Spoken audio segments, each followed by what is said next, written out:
Hello and welcome back to our channel. Today we embark on a fascinating journey into the realms of biopolitics, bioethics and bioconstitutionalism. We will explore the thought-provoking book Reframing Rights, Bioconstitutionalism in Genetic Age, which challenges our understanding in life, ethics and constitutional frameworks. This groundbreaking work examines the transformative impact of scientific advancements on human life, rights and values. Through the lens of renowned philosopher Michel Foucault, we will uncover the intricate web of power, knowledge and governance that shapes our lives in the era defined by scientific progress. In this review, we will be discussing the following topics: the definition of life in the genetic age, the ethical implication of genetic engineering, the role of state in regulating biotechnology, and the impact of biotechnology on individual right and freedom. We will also consider the future of bioconstitutionalism and the challenges that lie ahead. I hope you will join me for this journey as we explore the complex and fascinating intersection of law, science and ethics. The first chapter of the book sets the stage for rest of the work by exploring the intersection of law, biology and rights. The author examines the constitutional consequences of advancement in sciences and technologies and challenges us to critically analyze the ethical implications accompanying scientific progress. Concepts such as biopower, biopolitics, and genetic engineering comes into focus, urging us to re-evaluate our understanding of traditional constitutional frameworks. The chapter also delves into the interaction between law and science, offering comparative perspective on rights and bioethics, contesting biological definitions, and exploring the construction of participatory rights. In doing so, it provides a comprehensive overview of the legal and ethical issues raised by the development in new life sciences and technologies. The second chapter of the book turns our attention into the dark history of eugenics in California by shedding light on the legislative, administrative, and ideological aspects of eugenic sterilization. The author challenges prevailing understanding of American eugenics. The author begins by tracing the history of eugenics in California, from its early beginnings in late 19th century to its peak in the 1920s and 1930s. He then discusses the legislative framework that made eugenic sterilization possible in California, as well as the administrative procedures that were used to implement the program. The author then turns the ideological underpinnings of eugenic sterilization. She argues that the eugenicists of California believed that they were acting in the best interest of the state by preventing the reproduction of people whom they deemed to be unfit. She also shows how eugenic sterilization was used to justify oppression of marginalized groups such as people with disabilities, people of color, and immigrants. The book then explores the multifaceted dimension of stem cell research, delving into the ethical and political considerations surrounding this field. The chapter begins by examining the stance of George W. Bush on stem cell research funding. Bush's decision to restrict federal funding for research using new embryonic stem cell lines was a major turning point in the debate over the issue. The chapter then discusses the role of bioethics in policy decisions, arguing that the bioethicists have responsibility to provide guidance on the ethical dilemmas of stem cell research.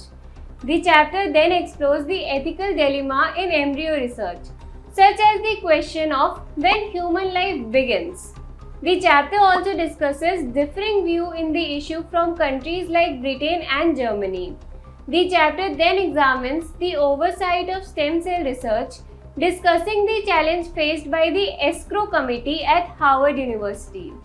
Finally, the chapter emphasizes the importance of public education in stem cell research, arguing that the public needs to be informed about the ethical and political issues involved in this field. In one of the chapters, the book explores the scientific and political dimensions of cloning.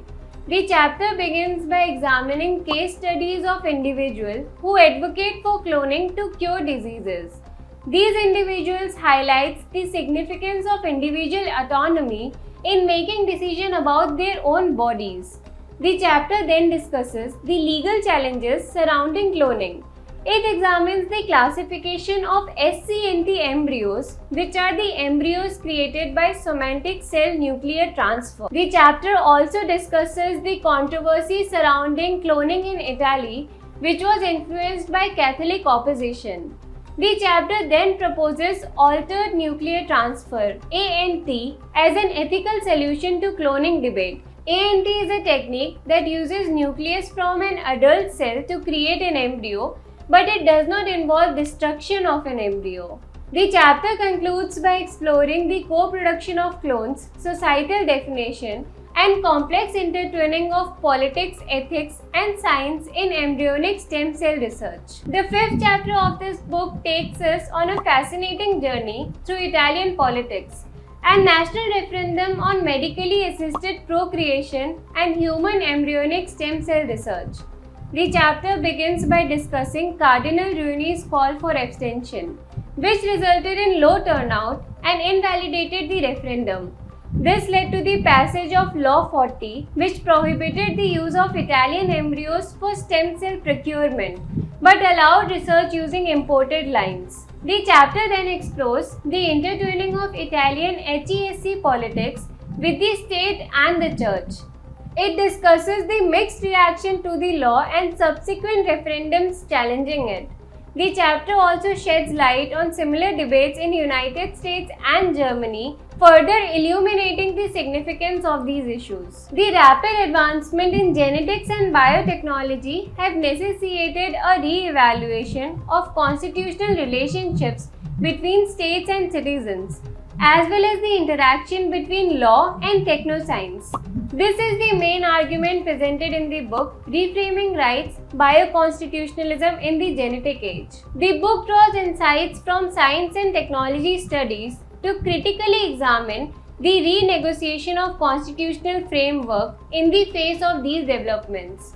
Through the empirical case studies covering wide range of topics and contexts, the book aims to articulate the mechanism through which states can exert control over citizens and their physical constitution within specific spatio-temporal contexts.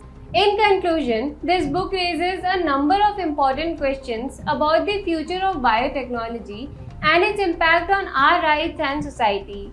These questions are complex and challenging, but they are essential to consider as we move forward. Some of these questions are: how do advancement in life sciences and technologies challenge our understanding of individual right, privacy, and rule of law? What are the ethical implications of genetic engineering, and how can we balance the potential benefits of this technology with the risks of discrimination and social control? How can we learn lessons from the historical eugenics program and prevent the misuse of genetic technologies in future? How can we ensure that international standards are developed to protect human rights and promote responsible scientific research in the face of different national approaches to bioethics? And how can we ethically navigate the challenges and risks associated with xenotransplantation while ensuring public health, individual well-being, and societal well-being? Thank you for watching this video. I hope you really enjoyed this book review. To read in detail about other such legal updates, do visit our website. Link is in the description box, and do not forget to subscribe to our channel Bar and Binge. Subscribe to our YouTube channel and click the bell icon.